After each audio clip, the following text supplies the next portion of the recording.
Assalamualaikum warahmatullahi wabarakatuh. Perkenalkan, saya Indah Kurniawati SEMM, Fakultas Ekonomi, Prodi Manajemen Universitas Islam Kadiri. Mata kuliah yang saya ampu adalah Manajemen Sumber Daya Manusia dengan bobot 3 SKS. Adapun deskripsi mata kuliahnya adalah mata kuliah ini mengkaji teori dan konsep manajemen sumber daya manusia yang berkaitan dengan fungsi manajerial dan operasional. Adapun capaian pembelajarannya adalah memahami teori, konsep dan penerapannya yang berkaitan dengan fungsi manajerial maupun operasional dalam manajemen sumber daya manusia dan mampu menganalisis konsep-konsep tersebut dalam kasus-kasus terkait. Adapun materi pokoknya di sini ada 14 pokok bahasan. Yang pertama adalah pendahuluan MSDM, yang kedua dilanjut dengan desain pekerjaan dan informasi pekerjaan, yang ketiga adalah perencanaan sumber daya manusia, keempat penarikan sumber daya manusia, kelima proses seleksi, keenam orientasi latihan dan pengembangan, ketujuh perencanaan karir, kedelapan penilaian prestasi kerja, 9 kompensasi, 10 keamanan dan kesehatan karyawan, 11 kepuasan kerja, stres dan disiplin, 12 hubungan serikat karyawan dan manajemen, 13 audit SDM, dan yang terakhir adalah sistem informasi sumber daya manusia. Pertemuan pertama ada pendahuluan. Di sini yang dikaji adalah pengertian dan pentingnya MSDM, yang kedua perkembangan MSDM, yang ketiga tantangan MSDM, yang keempat adalah ruang lingkup MSDM. Untuk pertemuan kedua yang dibahas adalah terkait dengan desain pekerjaan dan informasi pekerjaan. Sub pokok bahasanya ada pengertian dan pentingnya desain pekerjaan serta informasi pekerjaan, elemen-elemen desain pekerjaan, teknik-teknik perancangan kembali pekerjaan, pengumpulan dan kegunaan informasi analisis pekerjaan, dan yang terakhir adalah studi kasus. Pada pertemuan ketiga, pembahasannya mengenai perencanaan sumber daya manusia. Yang dibahas mengenai pengertian dan pentingnya perencanaan sumber daya manusia, permintaan sumber daya manusia, suplai sumber daya manusia, sistem perencanaan sumber daya manusia, dan yang terakhir adalah studi kasus. Pertemuan keempat, pembahasannya mengenai penarikan sumber daya manusia.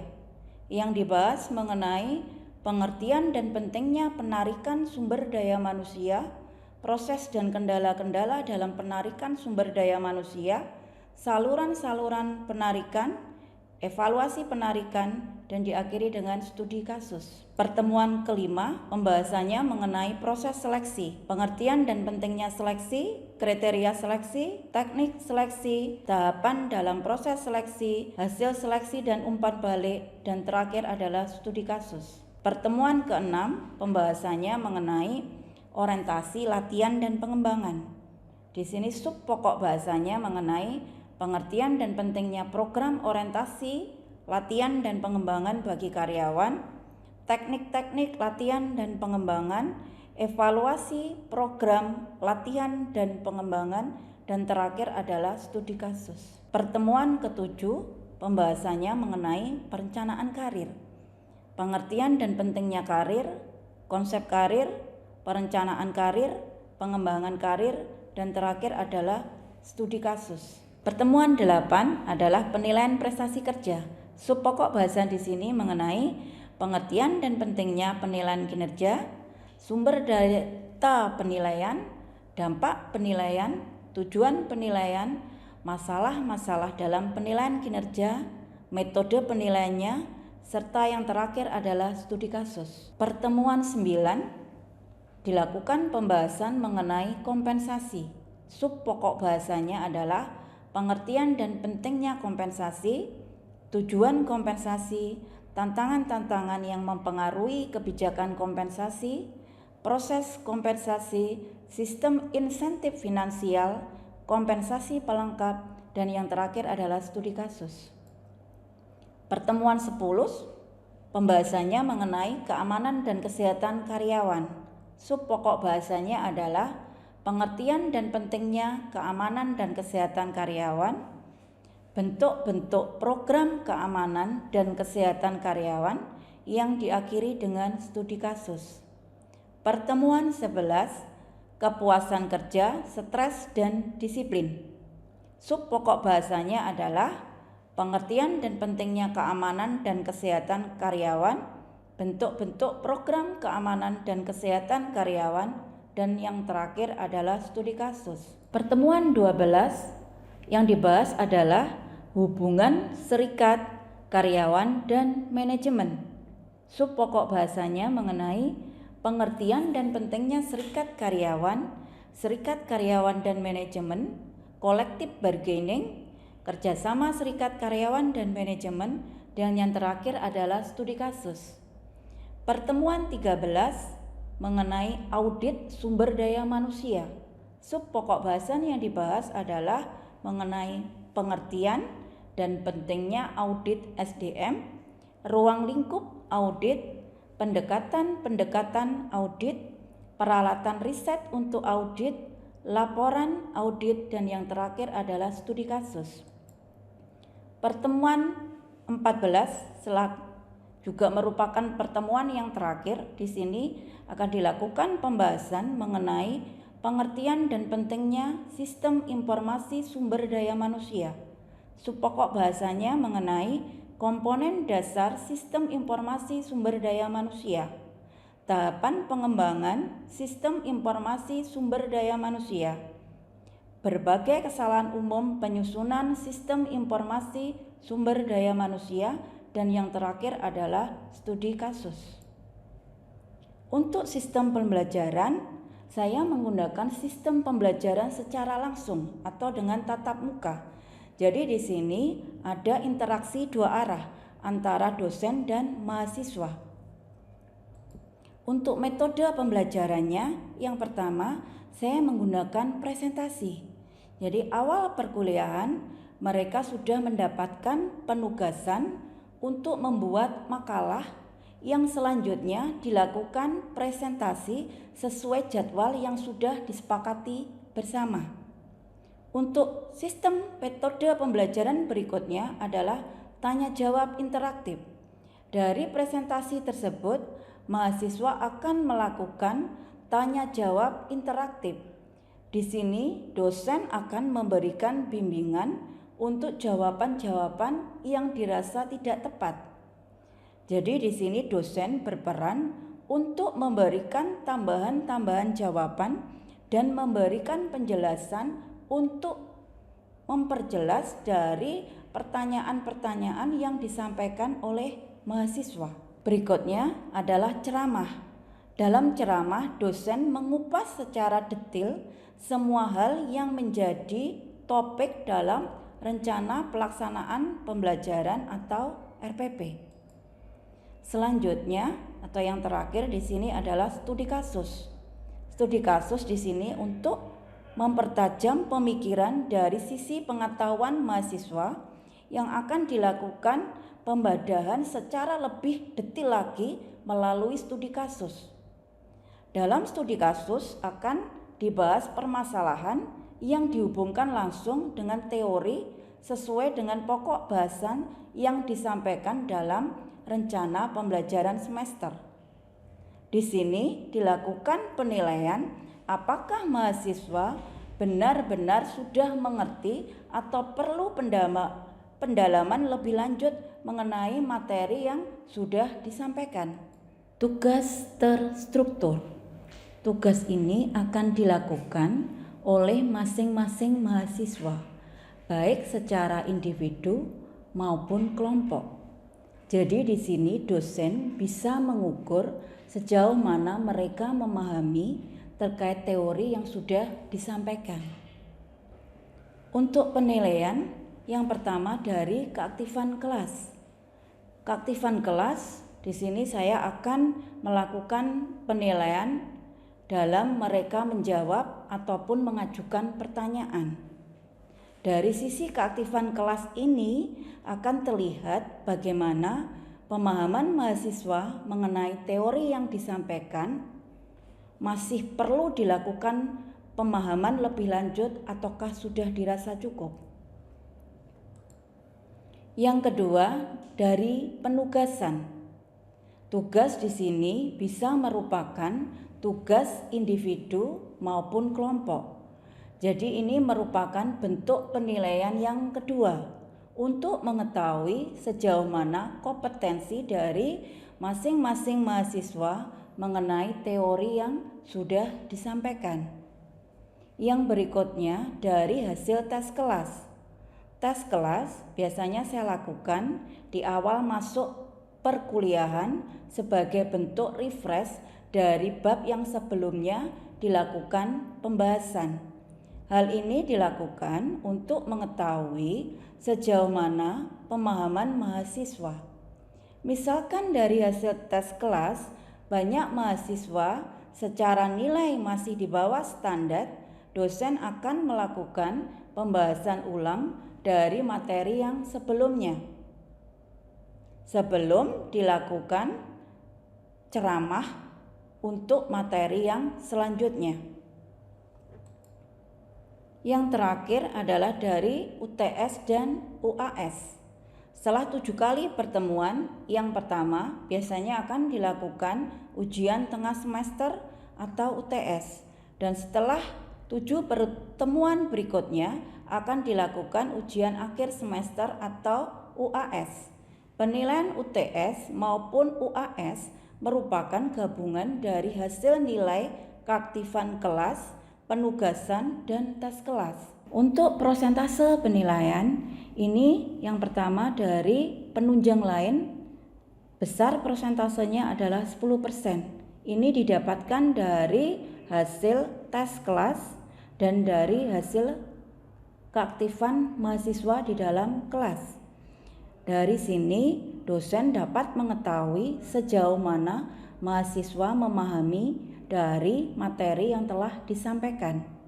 Berikutnya adalah penugasan sebesar 20%. Di sini didapat dari hasil penugasan secara kelompok maupun penugasan secara individu. UTS sebesar 30%, UAS 40%. Di sini dosen memberikan penilaian dilihat dari hasil ketepatan jawaban, cara dia berpikir, dan dihubungkan dengan teori yang ada. Sistem indikator beserta jenis penugasan, baik individu maupun kelompok, selalu kita diskusikan dan disepakati bersama dalam kontrak perkuliahan sebelum pembelajaran dimulai. Hal ini diharapkan prinsip-prinsip penilaian yang adil, objektif, transparan dapat diwujudkan. Selain itu, integrasi dengan teknologi informasi dalam proses penilaian juga akan mengurangi bias atau subjektivitas dalam penilaian. Biasanya untuk hasil penilaian akan diinfokan melalui siakat ataupun WA grup kelas. Hal ini sebagai bentuk transparansi penilaian dari dosen ke mahasiswa. Hal ini juga bisa digunakan untuk mengurangi subjektivitas penilaian. Berikut ini saya sampaikan video pembelajaran saya dalam kelas secara metode tatap muka secara langsung. Semoga bermanfaat. Terima kasih. Wassalamualaikum warahmatullahi wabarakatuh. Kita bahas mengenai kompensasi ya. Kompensasi itu apa? Jadi dapat diartikan kompensasi kalau di slide itu ada beberapa dari beberapa sumber ya. Bisa kebetulan cuma satu. Jadi intinya kompensasi itu adalah semua balas jasa perusahaan terhadap karyawannya, hasil jerih payah karyawannya itu dikatakan sebagai kompensasi. Jadi orang bekerja otomatis dia layak untuk mendapatkan reward atau balas jasa. Bentuknya apa? Kompensasi. Jadi kompensasi dapat diartikan sebagai bentuk reward atau balas jasa perusahaan atas jerih payah atau kinerja karyawannya.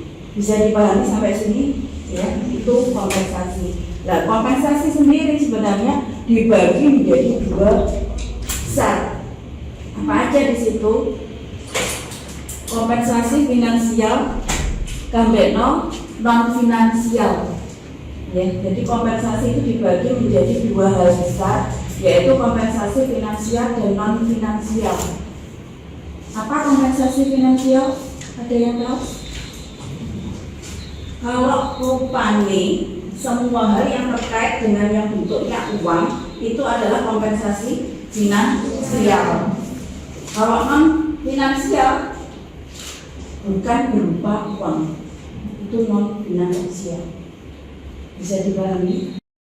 Itu tadi masalah kompensasi, jadi dibagi menjadi dua besar untuk penggolongannya, kompensasi finansial dan kompensasi non finansial. Oke, kita ke yang berikutnya. Tujuan memberikan kompensasi kepada karyawan. Apa ini tujuannya? Yang pertama adalah selain yang ada di slide ini, intinya itu apa? Untuk memberikan motivasi. Dengan diberikan kompensasi, karyawan akan berlomba-lomba untuk memberikan kinerja yang terbaiknya karena dia punya iming-iming atau motivasi mendapatkan kompensasi yang oke dari perusahaan. Kayak itu. Bisa dipahami? Oke, ada pertanyaan? Apa pentingnya peran kompensasi bagi perusahaan dan karyawan?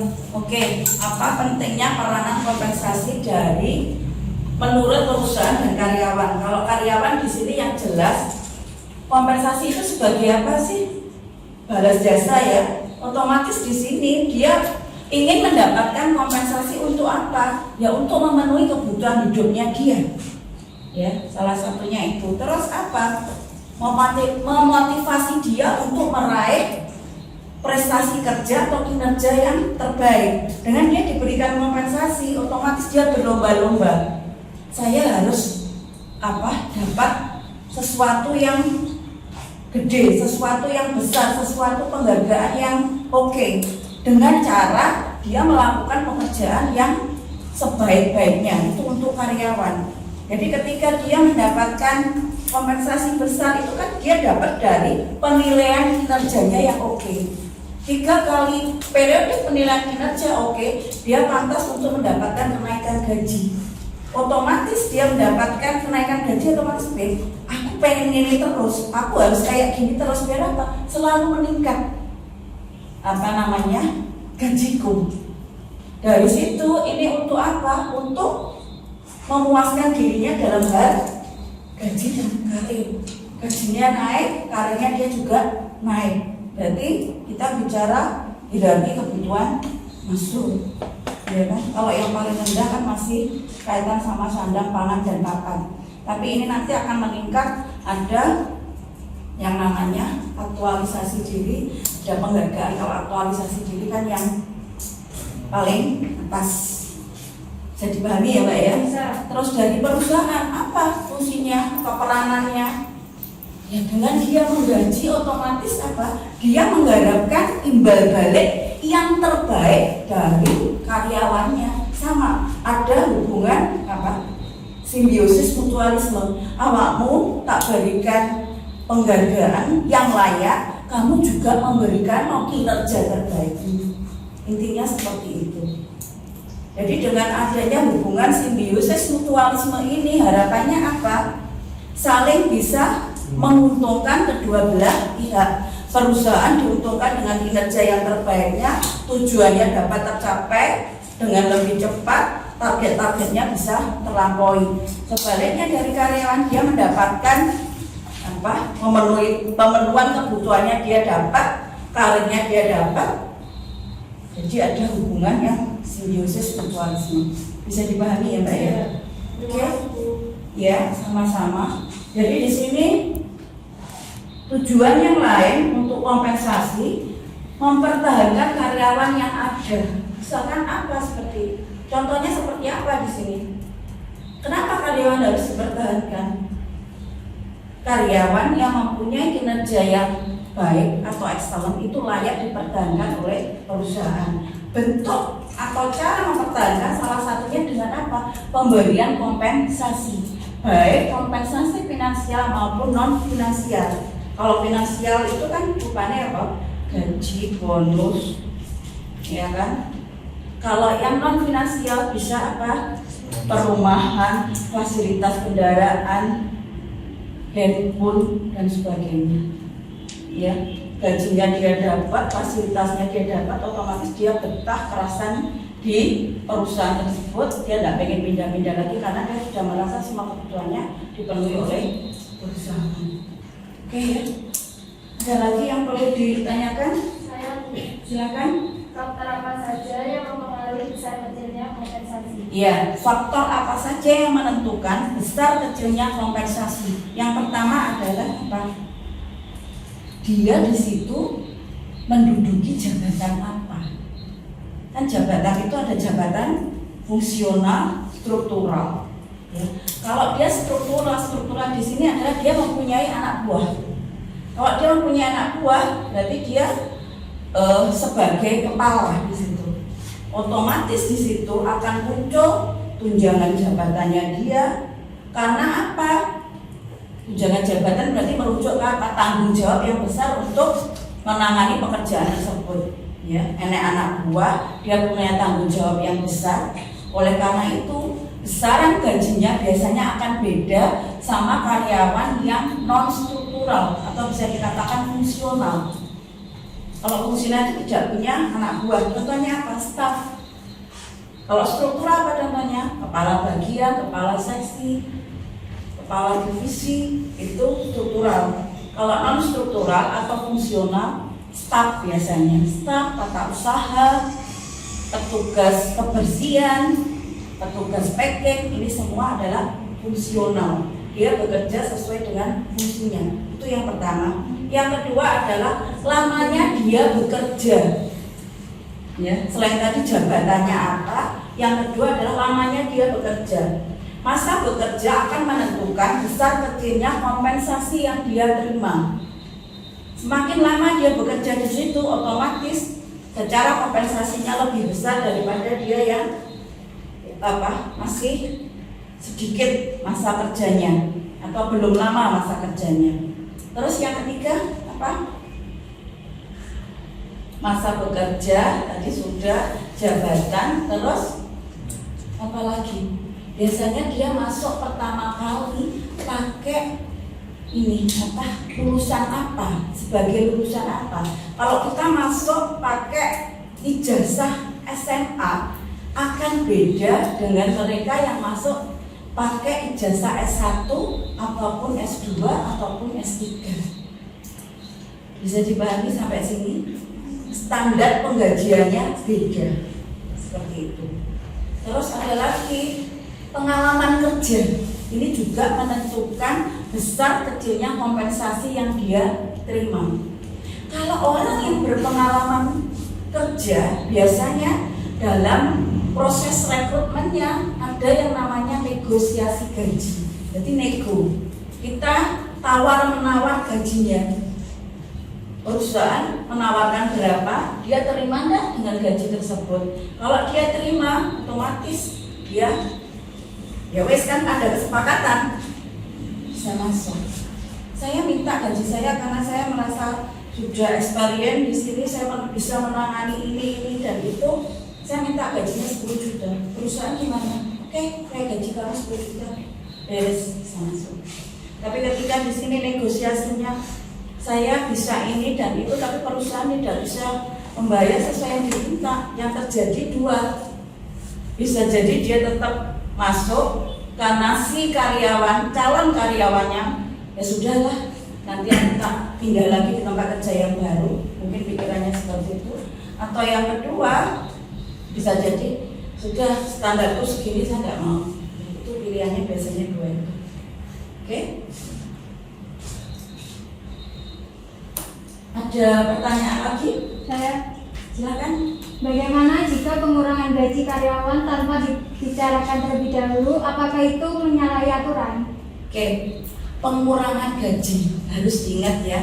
Ini banyak kakak kelas sampean itu tidak ngerti kalau gaji pokok itu tidak boleh dikurangi. Jadi gaji pokok itu beda dengan take home pay. Kalau take home pay itu gaji yang dibawa pulang. Sudah ada tunjangan, ada bonus, DSB. Jadi kalau take home pay itu sudah kompensasi secara lengkap. Jadi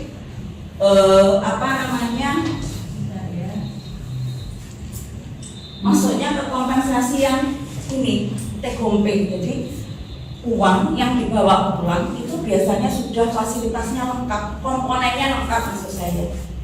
Ada gaji, ada insentif, ada kompensasi tidak langsung. Jadi jumlahnya beda dengan gaji pokok. Nah, di sini kalau gaji pokok itu pada dasarnya tidak boleh dilakukan pengurangan. Itu melanggar dari aturan ketenagakerjaan. Gaji pokok. Karena ini nanti ada gaji ini di sini gaji pokok. Belum ada dia lembur, ini komponen yang lain. Belum ada dia bonus, belum ada dia insentif, belum ada tunjangan. Itu semua boleh diubah kecuali gaji pokok. Bisa dipahami ya di sini ya. Nah, tadi pertanyaannya, kalau gaji dikurangi tanpa adanya semacam kesepakatan atau pemberitahuan terlebih dahulu, itu boleh atau tidak? Jawabannya tidak boleh. Jadi ketika perusahaan mengambil kebijakan bahwa dia akan melakukan pengurangan gaji, itu harus dikomunikasikan kepada seluruh karyawan.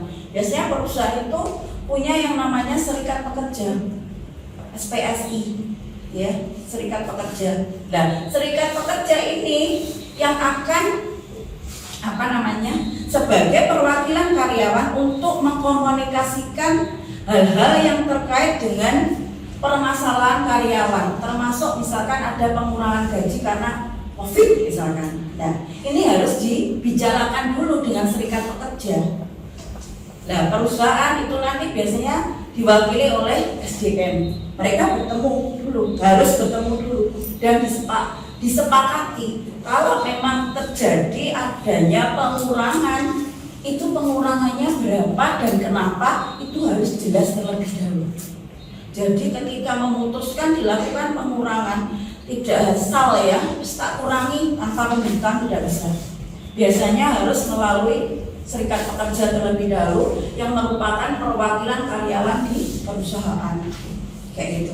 Nah, ketika terjadi kesepakatan, aturan itu boleh dijalankan. Tapi ketika belum ada kesepakatan, tidak boleh dijalankan. Seperti itu, Mbak, bisa dipahami ya.